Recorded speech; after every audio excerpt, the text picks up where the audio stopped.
સરહદીય કચ્છના દરિયાકાંઠા વિસ્તારમાં છેલ્લા 2 દિવસથી પોલીસ સહિતની સુરક્ષા એજન્સીઓએ મેગા સર્ચ ઓપરેશન હાથ ધર્યું છે। સુરક્ષા એજન્સીઓને પિંગલેશ્વરથી જખો સુધીના દરિયાકાંઠાના વિસ્તારમાં ચેકિંગ દરમિયાન ડ્રોનના કેટલાક અવશેષો, મિસાઇલો અને સોલાર બેઝ એઆઈએસ સિસ્ટમનો કેટલોક ભાગ બિનવારસુ હાલતમાં મળી આવતા સુરક્ષા એજન્સીઓ સતર્ક થઈ। પિંગલેશ્વર બીચ 10 ફૂટ લાંબુ અને 3 ફૂટ પહોળું ડ્રોનનું પાંખ્યું મળી આવ્યું છે। લુના બેટથી 7 ફૂટ લાંબુ ડ્રોનનું ડેબ્રીઝ મળી આવ્યું તો સૈયદ સુલેમાન પીર ટાપુ પર પણ 4 ફૂટ લાંબુ ડ્રોનનું પાંખ્યું મળી આવ્યું છે। સુરક્ષા એજન્સીઓએ આ બિનવારસુ સામાન જપ્ત કરી અને વધુ તપાસ શરૂ કરી છે।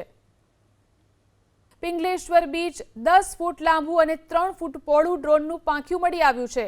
લુના બેટથી 7 ફૂટ લાંબુ ડ્રોનનું ડેબ્રીઝ મળી આવ્યું તો સૈયદ સુલેમાન પીર ટાપુ પર પણ 4 ફૂટ લાંબુ ડ્રોનનું પાંખ્યું મળી આવ્યું છે।